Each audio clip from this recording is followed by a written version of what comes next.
நமக்கு நடக்கிற காரியங்கள் அல்லது நடந்த காரியங்கள் அல்லது நடக்காத காரியங்கள் இதெல்லாம் நம்ம டிப்ரெஷனுக்குள்ள கொண்டு போகுது. அதுதான் ரியாக்டிவ்னு சொல்றோம். அது நிமித்தம் வருகிற டிப்ரெஷன். இப்படிப்பட்ட சூழ்நிலையில நாம கர்த்தர் மேல உறுதியாய், கர்த்தர் மேலன்னு சொன்ன என்ன, கர்த்தர் நல்லவர், அவர் உண்மையுள்ளவர், எல்லாமே அவருடைய வல்லமையின் கீழாக இருக்கிறது, அவர் நினைச்சா ஒரு நிமிஷத்துல காரியங்களை மாற்ற முடியும், சாதிக்க முடியும், எனக்காக அவர் என்ன வேணாலும் செய்வார், ஆனாலும் இந்த சூழ்நிலையில் அவர் அமைதியா இருக்கிறார், ஆகவே நானும் அமைதியா இருப்பேன். அப்படிப்பட்ட ஒரு எண்ணம் தான் இந்த டிப்ரெஷன்லேருந்து நம்ம வெளியே கொண்டு வந்து நம்மை பத்திரமாய் வைத்து கொள்ளும். அந்த எண்ணம் நமக்குள்ளே இல்லைன்னா நம்ம ஆராதிக்கிற இயேசு எப்படிப்பட்டவர், அவர் எவ்வளவு நல்லவர், எவ்வளவு உண்மையுள்ளவர், அவர் சர்வ வல்லவர், இதையெல்லாம் புரிந்து கொள்ளாமல் போயிட்டோன்னு சொன்னால் அப்போ நித்தம் ஆண்டவரே ஏன் எனக்கு வேலை போச்சு, ஆண்டவரே ஏன் இன்னும் எனக்கு வேலை கிடைக்கல, ஏன் இன்னும் எனக்கு திருமணம் ஆகலை, ஏன் இன்னும் இந்த வியாதி எனக்கு சுகமாகலை, ஏன் இன்னும் இந்த பிரச்சனை என்னை விட்டு போகலை, இப்படி ஏன் ஆண்டவரேன்னு கேட்டு ஒவ்வொரு நாளும் மேலும் மனசோர்வுக்குள்ள நாம் போயிட்டே இருப்போம். ஆகவே தான் சொன்னேன், இது ஆபத்தான ஒரு காரியம். ஆனாலும் கர்த்தரை புரிந்து கொள்ளும் போது இதுலேருந்து ஈஸியாக நம்ம வெளியே டிப்ரெஷனுக்குள்ளே போகாமலே நம்மால் இருக்க முடியும். சில நேரங்களில் அப்படி ஒரு கால் உள்ளே போவோம், ஆனாலும் சுதாரிச்சிருவோம் பாருங்க, வெளியே வந்துடும். ஏன்னா கர்த்தர் மீதும் அவருடைய வார்த்தையின் மீதும் அந்த அளவுக்கு விசுவாசமும் நம்பிக்கையும் நமக்கு இருக்கிறதுனால, நான் கர்த்தரை ஆராதிக்கிறேன், அவரை நம்பி இருக்கிறேன், அவருடைய பிள்ளை, ஆகவே என் வாழ்க்கையில் எது நடந்தாலும் கர்த்தரை நன்மையாக மாற பண்ணுவார். யோசேப்பை போல என்னை குழியில் தூக்கி போட்டாலும் அதிலும் ஒரு நோக்கம் இருக்கு.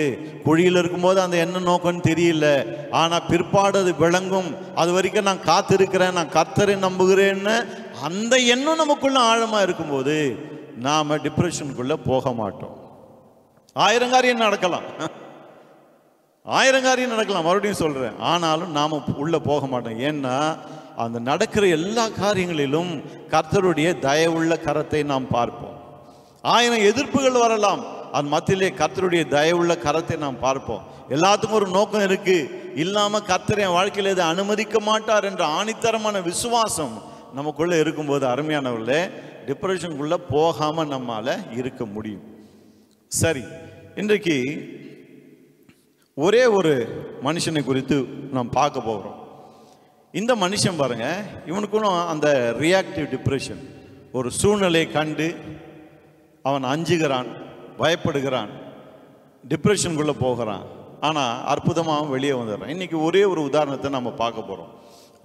ரியாக்டிவ் டிப்ரெஷனுக்கு நிறைய உதாரணங்கள் வேதத்தில் இருக்குது. நம்முடைய வாழ்க்கையில் நாமே கூட ஒருவேளை ரியாக்டிவ் டிப்ரெஷனில் இருக்கலாம். வாழ்க்கையில் நடந்து கொண்டு இருக்கிற காரியங்கள் அல்லது நடந்துருமோ அப்படின்னு பயத்தில் டிப்ரெஷனுக்குள்ளே இருக்கலாம். இப்படி நாம் இருக்கலாம் பாருங்கள். ஆகவே இந்த வார்த்தைகளை நாம் கவனித்து கேட்பது, ஒரு முறைக்கு 2 முறை கேட்பது நமக்கு நல்லது. ஒரு சில ஆட்களை பார்க்க போகிறோம் அன்னைக்கு, ஆனால் இன்னைக்கு எல்லாரையும் பற்றி படிக்க டைம் இருக்காது. ஒரு ஆளை பற்றி நம்ம படிக்க போகிறோம். இவன் எப்படி டிப்ரெஷனுக்குள்ளே போனான், அந்த ரியாக்டிவ் டிப்ரெஷனுக்குள்ளே எப்படி அவன் போனான், கர்த்தர் அவனை அதிலிருந்து எப்படி வெளியே கொண்டு வந்தார், அதை தான் கவனிக்க போகிறோம்.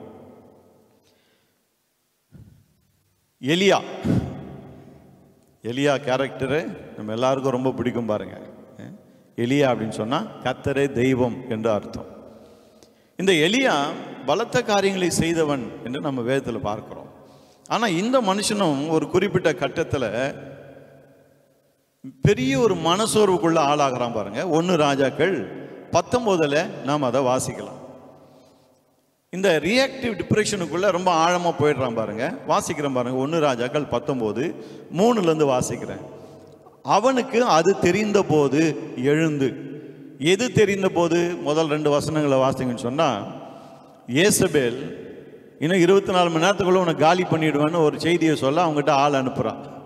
அந்த செய்தி அவனுக்கு தெரிந்த போது அவன் எழுந்து தன் உயிரை காக்க பெயர்சபாவுக்கு புறப்பட்டு போய் தன் வேலைக்காரனை அங்கே நிறுத்தி விட்டான். நல்லா கவனிங்க, இவன் தேவனுடைய தீர்க்கதரிசி, சாதாரண ஒரு மனுஷன் கிடையாது. ஆனால் ஏசபேல் கிட்ட இருந்து அந்த வார்த்தை வந்த உடனே தன் உயிரை காக்கிறதுக்கு அவன் எழுந்து புறப்பட்டு போகிறான். ஒரு குறிப்பிட்ட இடத்துக்கு போன உடனே தன் வேலைக்காரனை அங்கே நிறுத்திட்டு அங்கிருந்து அவன் இன்னும் கொஞ்சம் டிராவல் பண்ணுகிறான். அவன் எந்த அளவுக்கு மனசோர்வுக்கு உள்ளாய் இருக்கிறான் என்பதை இதுல இருந்தே நம்ம பார்க்கலாம் பாருங்க. ஒன்று, உயிருக்கு பயந்து ஓடுகிறான். ரெண்டாவது, மனசோர்வில் இருக்கிறவங்க வழக்கமாக செய்கிற ஒரு காரியம் என்னன்னா, தங்களை தனிமைப்படுத்தி கொள்வார்கள். வேலைக்காரன் எதுக்கு? கூடவே இருக்கிறதுக்கு தான், அவனுக்கு பணிவிடை செய்யறதுக்கு தான். ஆனால் இந்த சமயத்தில் வேலைக்காரனே வேண்டான்றான். ஒருவேளை வேலைக்காரன் இருக்கிற இடத்த என்ன போட்டு கொடுத்துட்டான்னா என்ன பண்ணுறது? என்ன காரணமோ நமக்கு தெரியல பாருங்க. ஆகவே வேலைக்காரனையும் நிறுத்திட்டான், நீ வராத என் கூட அப்படின்னு தன்னை தானே தனிமைப்படுத்தி கொள்ளுகிறான். மனசோர்வில் இருக்கிறவங்க டிப்பிக்கலாக என்ன செய்வாங்களோ அதுதான் இவனும் செய்கிறான் பாருங்க, தனிமைப்படுத்தி கொண்டு போய் விடுகிறான். இப்போ கவனிங்க, அவன் வனாந்திரத்தில் ஒரு நாள் பிரயாணம் போய் ஒரு சூறை செடியின் கீழ் உட்கார்ந்து தான் சாக வேண்டும் என்று கோரி, கவனிச்சிங்களா, தான் சாக வேண்டும் என்று கோரி. மனசோர்வில் இருக்கிறவங்களுடைய இன்னொரு அறிகுறி, நான் செத்துட்டா நல்லா இருக்கும், இனி நான் வாழ்ந்து பிரயோஜனம் இல்லை. போதும் கர்த்தாவே, என் ஆத்மாவை எடுத்துக்கொள்ளும், நான் என் பிதாக்களை பார்க்கலும் நல்லவன் அல்ல என்று சொன்னான். இது இன்னொரு அறிகுறி. அது என்னது? நான் நல்லவன் அல்ல. அதாவது தங்களை தாங்களே அவங்க கேவலப்படுத்தி கொள்வாங்க. இதை தான் நான் சொன்னேன் இல்லையா, பொய் வழிகளுக்கு என்னை விலக்கி காத்துக்கொள்ளுன்னு சங்கீதக்காரன் 119ஆம் சங்கீதத்தில் சொல்றான். அதுக்கு ஆங்கிலத்தில் அர்த்தம் உங்களுக்கு சொன்னேன். அவங்க தங்களுக்கு தாங்களே பொய் சொல்லிக் கொள்வார்கள். இங்க என்ன, அவன் தனக்கு தானே பொய் சொல்லிக் கொள்றான்னா, நான் என்னுடைய பிதாக்களை காட்டிலும் நல்லவன் அல்ல. அவங்களாம் நல்லவங்க, என் முற்பிதாக்கள்லாம் நல்லவங்க, என்னுடைய அப்பா அம்மா என்னுடைய தாத்தா பாட்டி மற்றவங்க அவங்களாம் ரொம்ப நல்லவங்க ஆண்டவர், ஆனால் நான் நல்லவன் கிடையாது. அந்த மனசோர்வு அவனை எப்படியெல்லாம் ஆக்கிடுச்சு பாருங்க. உயிருக்கு பயந்து ஓடுகிறான், தன்னை தனிமைப்படுத்தி கொள்ளுகிறான், சாக வேண்டும் என்று விரும்புகிறான், இப்போ தன்னையே திட்டிக்கிறான். என்ன சொல்றான்? நான் நல்லவனே கிடையாது. இப்படிதான் பாருங்க, இது மனசோர்வனுடைய டிப்பிக்கல் அறிகுறி. என்னது அது? நான் நல்லவன் கிடையாது, நான் எதுக்கும் பிரயோஜனம் கிடையாது, என் குடும்பத்துக்கு பிரயோஜனம் இல்லை, எங்கள் அப்பா அம்மாவுக்கு பிரயோஜனம் கிடையாது, என்னால் யாருக்கும் பிரயோஜனம் கிடையாது, நான் வாழ்ந்த பிரயோஜனம் கிடையாது, நான் செத்துட்டா நல்லா இருக்கும். ஆகவே தான் இப்படிப்பட்ட அறிகுறி உடையவர்களை நம்ம தனியை விடக்கூடாது. அவங்ககிட்ட ரொம்ப பேசணும் பாருங்க. அதுவும் கடவுளுடைய வார்த்தையை கொண்டு பேசணும், அவங்களுக்காக ரொம்ப ஜெபிக்கணும், அவங்களை என்கரேஜ் பண்ணிகிட்டே இருக்கணும் பாருங்க. ஏன்னா திரும்ப திரும்ப அந்த மனசோர்வின் எண்ணம் அவங்களை அட்டாக் பண்ணிக்கிட்டே இருக்கும். நீ யூஸ்லெஸ்ஸு, நீ வேஸ்ட்டு, பாரு ஒன்றுத்துக்கும் உருப்படாமல் இருக்கிற, தருதலையாக இருக்கிற. அவங்க தங்களை தாங்களே அப்படி நினச்சிப்பாங்க. அதே நேரத்தில் வேற யாராவது எதாவது பேசிட்டா அது இன்னும் ஸ்ட்ராங்காக உள்ளத்தில் பதிஞ்சிரும் பாருங்க. ஆமாம், எல்லாம் அப்படி தான் சொல்கிறாங்க, நான் ஒன்றுத்துக்கும் வேஸ்ட்டு, ஒன்றுத்துக்கும் உதவாதவன் சொல்கிறாங்க, அப்போ உண்மையிலேயே நான் வேஸ்ட்டு தான். இங்கே எலியாவை பார்த்தீங்களா, மனசோர்வு எந்த அளவுக்கு அவனை பாதிக்கிறதுன்னு அவன் சொல்கிறான், போதும் கர்த்தாவே, நான் நல்லவன் அல்ல அப்படின்றான். சரி, இவன் மனசோர்வுக்குள்ளே வர காரணம் என்ன, அதை கவனிச்சிருவோம். அப்போ தான் எப்படி அவன் வெளியே வந்தான் என்பது நமக்கு புரியும். அவன் மனசோர்வுக்குள்ளே வர காரணம் என்ன? 3ஆம் வசனம் ரொம்ப தெளிவாக சொல்லுது பாருங்க. அவனுக்கு அது தெரிந்த போது. நான் ஏற்கனவே சொன்னேன், எலியா தேவனுடைய சத்தத்தை கேட்டு அதுபடி செய்கிறவன். தேவன் சொல்றார், நீ போய் சொல்லு மழை வராதுன்னு சொல்லிட்டு அந்த சத்தத்தை கேட்குறான், போய் அப்படியே சொல்றான். அவன் சொன்னபடியே மழை வரல. பிறகு தேவன் சொல்றார், போய் சொல்லு மழை வரும் அப்படின்னு, போய் சொல்லுகிறான். அதே மாதிரி மழை வந்தது. தேவன் சொல்லுகிறார், இந்த மாதிரி எல்லாரையும் வர சொல்லு, நான் வானத்திலிருந்து அக்கினியை அனுப்ப போகிறேன், நீ ஜெபம் பண்ணும்போது நான் அனுப்புவேன், போய் சொல்லு எல்லாருக்கிட்டையும் இதை நான் செய்கிறேன்னு. அதேபடி அவன் எல்லாரையும் வர வைக்கிறான். எல்லாரும் பார்க்குறாங்க, இவன் ஜெபித்தான், வானத்திலிருந்து அக்கினி இறங்குது. எல்லாவற்றையும் தேவன் சொல்லி சொல்லி சொல்லி அவன் அதை காதால் கேட்டு கேட்டு, காதால் கேட்டானோ இதயத்தில் உணர்ந்தானோ அது முக்கியம் இல்லை, ஆனால் அவன் கேட்குறான், தேவனுடைய சத்தத்தை அவன் கேட்கிறான், கேட்டு அதன்படி செய்கிறான் பாருங்க. அதுதான் அவனுடைய பலன். ஆனா இங்க என்ன நடக்கிறது? அவன் தேவ சத்தத்துக்கு பதிலாக வேறொரு சத்தத்தை கேட்கிறான், ஒரு நெகட்டிவ் சத்தத்தை கேட்கிறான், ஒரு பொல்லாத சத்தத்தை கேட்கிறான். அந்த சத்தம் சொல்லுகிறது, இன்னும் 24 மணி நேரத்தில் நீ காலி. அப்ப அருமையானவர்களே, தேவ சத்தத்தை கேட்டு கேட்டு பழகின இந்த எலியாவுக்கு இன்னொரு சத்தம் வந்த உடனே அவன் வழக்கமா தேவ சத்தத்தை தானே கேட்பான், அதுதான் அவனுடைய பலன்.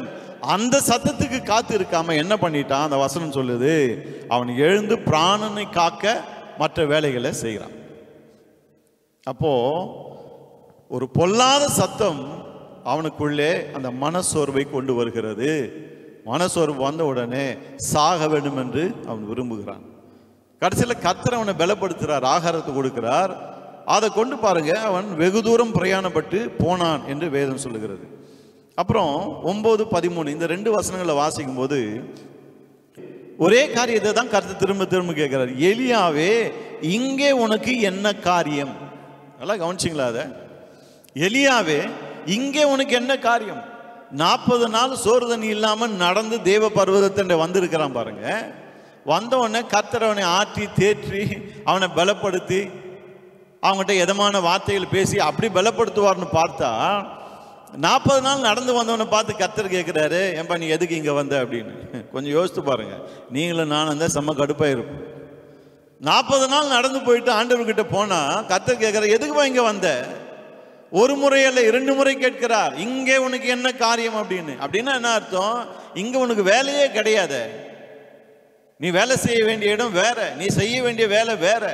அதை விட்டுட்டு எதுக்கு நீ இங்க வந்த? அதை தான் கேட்கிறார் கர்த்தர் அவங்ககிட்ட. அப்ப பாருங்க அருமையானவர்களே, அந்த மனசோர்வு அவனை போகக்கூடாத இடத்துக்கும் போக வைக்கிறது. அது போகக்கூடாத ஒரு இடம் கிடையாது, ஆனா அவங்க போக வேண்டிய அவசியம் இல்லை. கர்த்தர் கேட்கிறார்ப்பா, உனக்கு இங்க என்ன வேலை அப்படின்னு. மனசோர்வில் இருக்கும்போது சில நேரங்கள்ல நம்ம அவசியம் இல்லாத இடங்களுக்கெல்லாம் போறோம் பாருங்க. அது அவசியமான இடமா இருந்தா கர்த்தர் சொல்லியிருப்பார், நல்ல வேலை இல்லையா, 40 நாள் நடந்து எப்படியோ தப்பிச்சோம் பொழைச்சோம் நீங்க வந்து சேர்ந்த, இனி நான் பார்த்துக்கிறேன்னு சொல்லியிருப்பாரு. கர்த்தர் அப்படிலாம் ஒண்ணுமே சொல்ல பாருங்க. என்ன சொல்ல, இங்க என்னப்பா உனக்கு வேலை? அவன் தப்பிச்சோம் பொழைச்சோம் வந்து நிற்கிறான். அவன் சொல்றான், ஆண்டவரே நான் ஒருத்தன் தான் இருக்கிறேன், மீதி எல்லாரையும் கொண்டு போட்டாங்க, உனக்கு இங்க என்ன வேலை? அருமையானவர்களே, மனசோர்வில் இருக்கும்போது சில காரியங்களை நம்ம கவனிக்கணும் பாருங்க. அது என்ன? போகக்கூடாத இடங்களுக்கு போகக்கூடாதுன்னா அவசியம் இல்லாத ஒரு இடம்.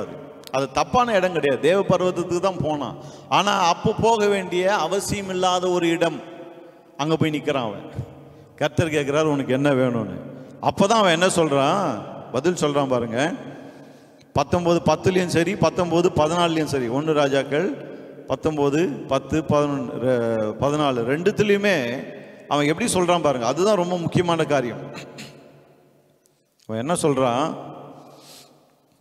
சேனைகளின் தேவனாகிய கர்த்தருக்காக வெகு பக்தி வைராக்கியமாக இருந்தேன், இஸ்ரவேல் புத்திரர் உமது உடன்படிக்கையை தள்ளி விட்டார்கள். அவன் மறுபடியும் அந்த கம்ப்ளைண்ட் தான் கொடுக்குறான். இந்த மாதிரி நடந்துருச்சு, உமக்காக நான் வெறும் பக்தி வைராக்கியமா இருக்கேன், இஸ்ரவேல் ஜனங்கள் தேவனுடைய ஜனங்கள் தேவனுடைய உடன்படிக்கை தள்ளிட்டாங்க. அப்படின்னா தேவனுடைய வார்த்தையை தள்ளிட்டாங்க. நான் ஒருத்தன் மட்டும்தான் உமக்காக வைராக்கியமாக வாழ்கிறேன், நான் ஒருத்தன் தான் உம்முடைய வார்த்தையை பற்றி பிடித்து கொண்டு இருக்கிறேன்னு அவன் வந்து கம்ப்ளைண்ட் பண்ணுறான் பாருங்க கர்த்தர்கிட்ட. அப்போ கர்த்தர் சில காரியங்களை அவனோடு கூட பேசுகிறார். அதை நீங்கள் கவனிச்சிங்கன்னா, நமக்கு படிக்க டைம் இல்லை, டைம் ஆயிடுச்சு.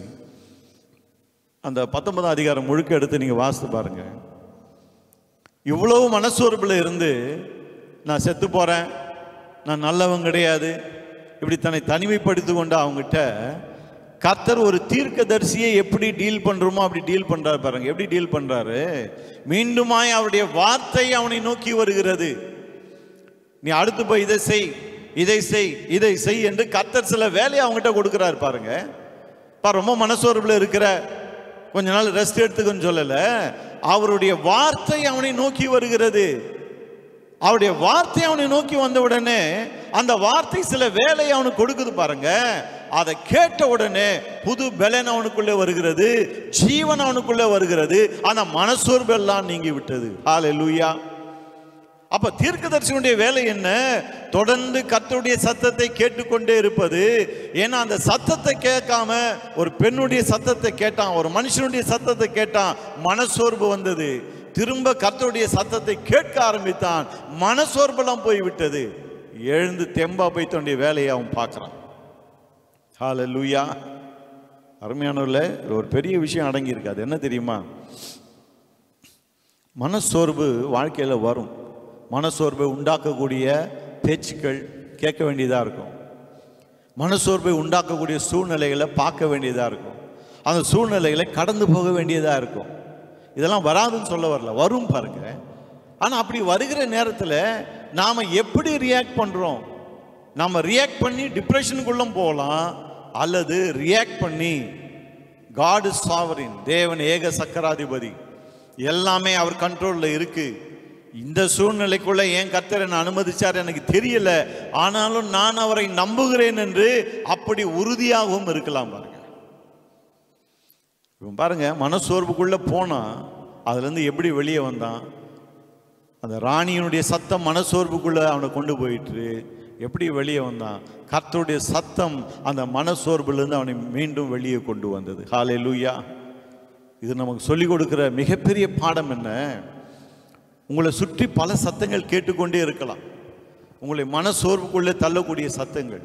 ஆனால் அவைகள் மத்தியில் நாம் வழக்கம் போல எப்போதுமே தேவ சத்தத்தை கேட்கிறவர்களாக இருக்க வேண்டும். டிலே பண்ணக்கூடாது. பாருங்க, ஏறக்குறைய 40 நாளுக்கு மேல ஆயிடுச்சு இவன் தேவ சத்தத்தை கேட்டு. கடைசியா ஏசபேலின் சத்தத்தை கேட்டான், மனசோர்வுக்குள்ள போனான். இப்போ 40 நாட்கள் கழித்து தேவ சத்தத்தை கேட்கிறான். ஸ்பிளிட் செகண்ட்ல மனசோர்விலிருந்து வெளியே வருகிறான். பழைய எலியாவாக அவன் மாறுகிறான். ஹல்லேலூயா! அருமையானவர்களே, எலியாவுடைய வாழ்க்கையை நமக்கு கற்றுத்தருகிற பாடம் என்ன? நம்மை நோக்கி வருகிற சத்தங்களை நாம் அடக்க முடியாது. பாருங்க, ஏன்னா ஊர் வாயின்னு வாங்க இல்லையா, அந்த மாதிரி அவங்க வாயை போய் நம்ம அடைக்க முடியாது. அவங்க யார் வேணா என்ன வேணா பேசலாம். கேட்டால் ஏன் சுதந்திரம், நான் பேசுவேன், உனக்கு என்ன அப்படின்வாங்க. ஓரளவுக்கு அவங்களுக்கு சுதந்திரம் இருக்கு. நம்ம செஞ்சதை பேசுவாங்க, செய்யாததை பேசுவாங்க, இல்லாததை பேசுவாங்க, பொல்லாததை பேசுவாங்க. நாம் சரியாக செஞ்சிருந்தாலும் அதுலேயும் ஒரு குற்றத்தை கண்டுபிடிப்பாங்க. இப்படி எப்படி வேணால் பேசலாம் அவங்க. ஆனால் அதுக்கு நாம் எப்படி ரியாக்ட் பண்ணுகிறோம் என்பது ரொம்ப முக்கியம். பாருங்க, அந்த சத்தங்களை கேட்டு ஐயோ ஐயோ ஐயோ அப்படின்னு சொல்லிட்டு இருக்கக்கூடாது. பாருங்க, மாறாக அந்த சத்தங்கள் நம்மை நோக்கி வந்தாலும் அவைகளை புறந்தள்ளி விட்டு கர்த்தருடைய சத்தத்தை நாம் கேட்க கடமைப்பட்டிருக்கிறோம். கர்த்தருடைய சத்தத்தை நாம் கேட்பது மிக மிக மிக அவசியம். ஏன்னா அவருடைய சத்தம் தான் மனசோர்வுக்குள்ளே போகாமல் அடுத்து நாம் செய்ய வேண்டிய காரியங்களை நமக்கு கற்றுக் கொடுத்து கொண்டே இருக்கும். எலியாவுக்கு கர்த்தருடைய சத்தம் வந்தது, அடுத்து அவன் என்னெல்லாம் செய்யணும்னு கர்த்தர் சொல்றாரு. பாருங்க, கேட்ட உடனே புது மனுஷன் ஆகிறான். ஏன்னா கர்த்தருடைய சத்தம் இல்லையா, அதுதானே அவனுடைய ஊழியமே. கர்த்தருடைய சத்தத்தை கேட்டுதான் மழையை நிறுத்தினான், மழையை வர வச்சான், அக்கினியை வர வச்சான். எல்லாம் கர்த்தருடைய சத்தத்தை கேட்டு கேட்டு செய்தான். இப்போ மறுபடியும் கர்த்தருடைய சத்தத்தை கேட்க ஆரம்பிச்சுட்டான். மனசோர்வுலேருந்து வெளியே வர ஆரம்பிச்சுட்டான். ஹல்லேலூயா! நீங்கள் மனசோர்வில் நீங்கள் இருக்கீங்களா? அருமையானவர்களே, நான் உங்களுக்கு சொல்கிறேன், எத்தனை நாளைக்கு நம்ம இவங்க இப்படி பேசுகிறாங்க, அவங்க அப்படி பேசுகிறாங்க, நான் ஒன்றுமே பண்ணலங்க, ஆனாலும் என்னை பற்றி இப்படி தப்பாக பேசுகிறாங்க. கஷ்டமாக தான் இருக்கும். ஆனால் எவ்வளவு காலம் நீங்கள் அந்த சத்தத்தையே கேட்டுக்கொண்டு இருக்க போகிறீர்கள்? ஏன்னா அந்த சத்தத்தையே கேட்டுட்டு அதையே தியானம் பண்ணிட்டு அதையே பேசிட்டு இவங்க என்னை பற்றி இப்படி பேசிட்டாங்கன்னு ஊரெல்லாம் நீங்கள் போய் அதை பேசிட்டு இருக்குது பதிலாக கர்த்தர் உங்களை குறித்து என்ன சொல்லுகிறார், உங்கள் மூலமாக என்ன சொல்லுகிறார் என்று அவருடைய சத்தத்தை நீங்கள் கேட்க ஆரம்பிச்சிங்கன்னா மனசோர்வுலேருந்து டக்குன்னு வெளியே வந்துடுவீங்க. கர்த்தர் அவர் உங்களை கொண்டு செய்ய போகிற அடுத்த காரியங்களை உங்களுக்கு சொல்லி கொண்டே இருப்பார். பல நேரங்களில் அதுக்கு நம்ம டைம் கொடுக்க மாட்டோம். பாருங்க, எலியா இந்த 40 நாள் டிராவல்லாம் விட்டுட்டு அங்கேயே அவன் கேட்டிருக்கலாம். ஏசபேலுடைய சத்தம் வந்த உடனே நாளைக்கு 24 hours ஒன்று காலி பண்ணிடுவோன்னு சொன்ன உடனே அவன் அங்கேயே ஆண்டவர்கிட்ட கேட்டிருக்கலாம், ஆண்டவரே இவன் இந்த மாதிரி பேசுகிறான், நான் என்ன பண்ணுறதுன்னு தெரியல, எனக்கு ஒரு வழியை காட்டுங்கன்னா கர்த்தர் கிளீனாக சொல்லி கொடுத்துருப்பார். பாருங்க, ஏன்னா அவன் தீர்க்கதரிசி, கர்த்தரோடு பேசுகிறவன். கர்த்தர் அவனுக்கு நெக்ஸ்ட் பிளானை சொல்லி கொடுத்துருப்பார், என்ன அடுத்தெல்லாம் என்னென்ன பண்ணணும்னு சொல்லிட்டு. ஆனால் அவன் அதுக்கு இடம் கொடுக்கல. பாருங்க, கர்த்தருடைய சத்தத்துக்கு இவ்வளோ நாள் அதை கேட்டு தானே செஞ்சோன்ற அந்த எண்ணம் கூட அவனுக்கு இல்லை. உயிருக்கு பயந்து ஓடுறான். நம்ம இன்னைக்கு எலியாவை பற்றி அவ்வளோ லேசாக சொல்லிடுறோம், அந்த எண்ணம் கூட வரலங்க, ஓடி போயிட்டாங்கன்னு. ஆனால் அந்த சூழ்நிலையில் இருக்கிறவங்களுக்கு தான் அந்த வேதனையும் கஷ்டமும் தெரியும். பாருங்க, ஏன் எலியா அப்படி ஓடுனா நமக்கு தெரியாது. ஆனால் இன்னைக்கு அவனுடைய வாழ்க்கையிலிருந்து நாம் ஒரு பாடத்தை கற்றுக்கொள்கிறோம். என்ன? அந்த மாதிரி நாம் ஓட வேண்டிய அவசியம் கிடையாது. இருக்கிற இடத்துல இருப்போம், கர்த்தரை நோக்கி பார்ப்போம். பிறருக்கு பயந்து, அவங்களுடைய மிரட்டலுக்கு, அவங்க அச்சுறுத்தலுக்கு பயந்து நாம் இங்கேயும் அங்கேயும் ஓட வேண்டிய அவசியமே கிடையாது. பாருங்க, கர்த்தருடைய ஊழியத்தை செய்கிறவர்கள், கர்த்தருடைய பிள்ளைகள் நாம், கர்த்தர் நமக்கு துணையாக இருக்கிறார். ஆமென். அப்போ கர்த்தருடைய சத்தத்தை கேட்கும்போது தைரியம் வருகிறது. கர்த்தர் நம்மோடு பேசுகிறார், நெக்ஸ்ட் என்னென்ன பண்ணணும் நமக்கு உணர்த்துகிறார், நமக்கு வழிகாட்டுகிறார். ஆகவேதான் சங்கீதம் 32 வாசனையும் 8ஆம் வசனத்தில் சங்கீதக்காரன் சொல்றான், நான் உனக்கு போதித்து நீ நடக்க வேண்டிய வழியை உனக்கு காட்டுவேன், உன்மேல் என் கண்ணை வைத்து உனக்கு ஆலோசனை சொல்லுவேன். அருமையானவர்களே, எந்த சத்தத்தை கேட்குறீங்க, எந்த சத்தத்துக்கு அதிக முக்கியத்துவம் கொடுக்குறீர்கள் என்பதில் கவனமாக இருக்கணும். ஏன்னா ஒரு சத்தம் வேலை இல்லை, எல்லா இடத்துலையும் வேலையிலேருந்து எடுக்கிறாங்க, ஊரெல்லாம் வியாதியா, இந்த ஃபீல்டில் இருக்கிறவங்களுக்கெல்லாம் வேலை போதான், இப்படி ஆக போதான், அப்படி ஆக போதான், இப்படியெல்லாம் வந்துட்டே இருக்கும். அந்த சத்தத்தை கேட்டு அதை தியானம் பண்ண போறீங்களா?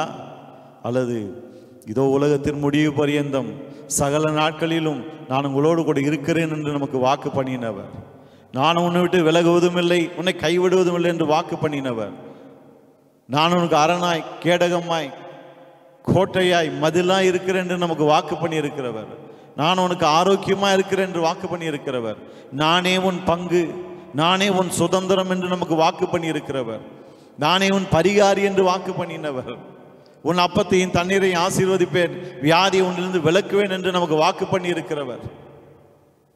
அவருடைய சத்தத்தை கேட்க போறோமா? ரொம்ப முக்கியம் பாருங்க. அவருடைய சத்தத்தை கேட்போம், மனசோர்வுக்குள்ள போகவே மாட்டோம். ஒருவேளை அதை நம்ம மனசோர்வுக்குள்ள இழுக்க பார்த்தாலும் அவருடைய சத்தம் அதிலிருந்து நம்மை வெளியே கொண்டு வந்து விடும். ஆமென்.